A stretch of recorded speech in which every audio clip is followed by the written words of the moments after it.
বুধবার সন্ধ্যা ৭টা নাগাদ ৪০ সাবরুম বিধানসভার রতনমণিয়ে সি ভিলেজের দেবেন্দ্রপাড়া অঙ্গনওয়াড়ি প্রাঙ্গণে সাবরুম পুলিশ প্রশাসনের উদ্যোগে অনুষ্ঠিত হল প্রয়াস ও সচেতনতা কর্মসূচি এবং যুবকদের মধ্যে খেলাধুলার সামগ্রী বিতরণ। উপস্থিত ছিলেন দক্ষিণ জেলা পরিষদের সভাধিপতি দীপক দত্ত, যিনি বাল্যবিবাহ, নেশা ও জুয়ার মতো সামাজিক সমস্যাগুলির ক্ষতিকর প্রভাব তুলে ধরে এই অভ্যাসগুলো থেকে উত্তরণের আহ্বান জানান। কর্মসূচিতে আরও উপস্থিত ছিলেন এসডিপিও নিত্যানন্দ সরকার এবং সাবরুম থানার ওসি অপু দাস।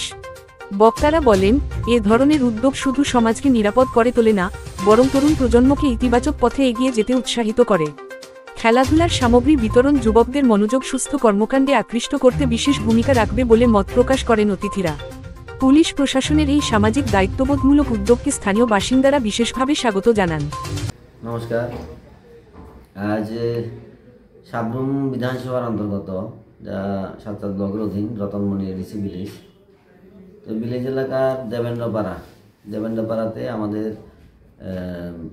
সাবরুম প্রশাসনের উদ্যোগে, পুলিশ প্রশাসনের উদ্যোগে একটা সচেতনতা শিবির অনুষ্ঠিত হয়। এখানে উদ্দেশ্য হলো এখানে যে আমাদের বর্তমান যুব সমাজ ড্রাগসের প্রতি আসক্ত হচ্ছে, নাবালিকা বিবাহ যেটা আমরা দেখছি আমাদের জনজাতি এলাকাগুলোতে এখনও বেশি সংখ্যায় হচ্ছে।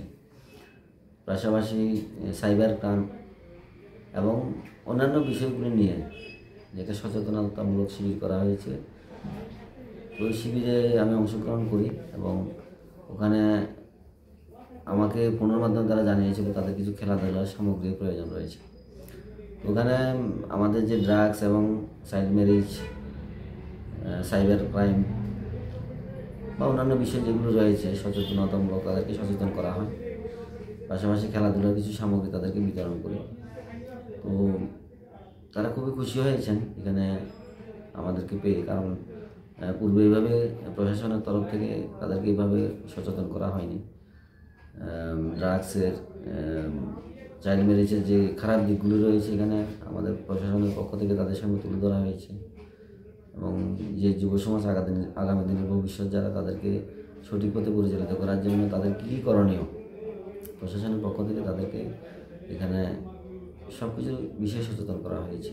আমি দেখলাম তারা খুবই উৎসাহিত হয়েছে এবং আগামী দিনে তারা তাদের গ্রামে যাওয়ার জন্য আমাকে আবার আমন্ত্রণ জানিয়েছে। তাদের গ্রামের কিছু সমস্যা রয়েছে রাস্তাঘাট নিয়ে বিশেষ করে।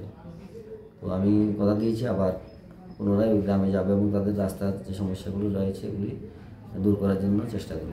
নমস্কার।